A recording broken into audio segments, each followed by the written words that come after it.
Sa loob ng mahigit 20 taon, namuno si Ferdinand Marcos Sr. bilang Pangulo ng Pilipinas, 1965 hanggang 1986. Noong Setyembre 21, 1972, idineklara niya ang martial law sa ngalan ng pambansang kaayusan. Sinuspinde ang konstitusyon, ipinasara ang media, at libo-libong Pilipino ang inaresto, tinorture, at hindi na muling nakita. Tahimik ang bayan, hindi dahil sa kapayapaan, kundi sa takot. Noong Agosto 21, 1983, pinaslang si Benigno Ninoy Aquino Jr. sa tarmac ng Paliparan. Ang kanyang kamatayan ang naging mitsa ng pagkilos at pagbabalik ng sigaw para sa kalayaan. Noong Pebrero 7, 1986, isinagawa ang isang snap election, ngunit agad itong sinalubong ng matinding aligasyon ng dayaan. Mula Pebrero 22 hanggang Pebrero 25, dumagsa sa EDSA ang milyong Pilipino, bit-bit ang rosaryo, panalangin at pag-asa. Sa harap ng tangke at sundalo, hindi sila umatras. Bumagsak ang pamumuno ni Marcos Sr. at nanumpa si Corazon Aquino bilang bagong Pangulo ng Pilipinas. Tinawag ito ng mundo bilang People Power Revolution, isang payapang tagumpay ng bayan laban sa diktadura. Matapos ang EDSA, isinulat ang 1987 konstitusyon. Isinabatas ang kalayaan sa pamamahayag, karapatang pantao, at limitadong termino ng mga opisyal. Muling isinulong ang halalang malaya at binuo ang mga demokratikong institusyon. Ngunit ang pagbabalik ng demokrasya ay hindi naging madali. Kahit may bagong sistema, nanatili ang mga hamon ng korupsyon, kahirapan at politikal na tunggalian. Marami ang naniniwalang hindi sapat ang mga reforma para tuluyang mawakasan ang pamana ng diktadura. Sa gitna ng pagbabagong ito, unti-unting bumalik sa eksena ang ilang personalidad, kabilang ang pamilyang Marcos. Pagkatapos ng ilang taong pananahimik, muling sumabak sa politika ang mga Marcos. Si Imelda Marcos ay naging kongresista. Si Ferdinand Bongbong Marcos Jr. ay naging gobernador, kongresista at senador.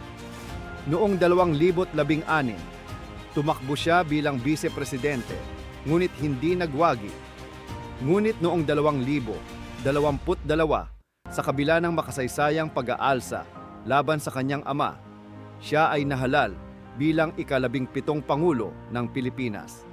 Sa tulong ng mensahe ng pagkakaisa, aktibong social media presence at matibay na kampanya, si Marcos Jr. ay nanalo na may mahigit 31 milyong boto, ang pinakamataas sa kasaysayan ng halalan sa bansa mula taong 1986. Makalipas ang 36 na taon, muling may Marcos sa Malacanang. Mula Hunyo 30, 2022, si Marcos Jr. ay nanunungkulan na bilang Pangulo sa loob ng halos 3 taon. Kabilang sa kanyang mga tinutukan ay ang agrikultura, ekonomiya at foreign relations. Inilunsad ang Rice Subsidy Program, digitalization efforts, at aktibong ugnayan sa mga bansa sa Asia at kanluran. Ngunit nananatili pa rin ang mga hamon tulad ng mataas na presyo ng bilihin, transportasyon at mga isyu sa transparency. Noong Marso 11, 2025, inaresto si dating Pangulong Rodrigo Duterte sa bisa ng warrant mula sa International Criminal Court, ICC. Siya ay kasalukuyang nakakulong sa The Hague, Netherlands, upang harapin ang mga kasong crimes against humanity kaugnay ng kanyang war on drugs. Sinang-ayunan ito ng Administrasyong Marcos Jr. bilang pagsunod sa internasyonal na obligasyon. Samantala, si pangalawang Pangulo Sara Duterte ay nahaharap sa impeachment trial. Aprobado na ng House of Representatives ang mga kasong graft and corruption, betrayal of public trust, at paglabag sa konstitusyon, kaugnay ng paggamit ng confidential funds at umano'y pagbabanta sa buhay ng Pangulo at iba pang opisyal. Tinawag ni VP Sara ang proseso bilang isang crucifixion at bloodbath na nagpapakita ng lalim ng tensyon sa pagitan ng mga Duterte at Marcos. Para sa ilan, ito ay bagong simula. Para sa iba, ito ay pagbabalik sa masalimuot na alaala. Ngunit ang tanong ay nananatili. Tayo ba ay umuusad, umuulit o natututo? Mula sa rebolusyong nagpabagsak sa isang Marcos hanggang sa pagbabalik ng isa sa pinakamataas na posisyon sa bansa, ang kasaysayan ay tila umikot. Ngunit hindi ito pagtatapos. Ito ay paanyaya. Balikan ang kasaysayan, pag-isipan ang kasalukuyan, at paghandaan ang kinabukasan. Anong opinyon mo sa kasalukuyang pamumuno? Bagong yugto ba ito ng pagbangon o pag-uulit ng nakaraan? I-type ang sagot mo sa comments.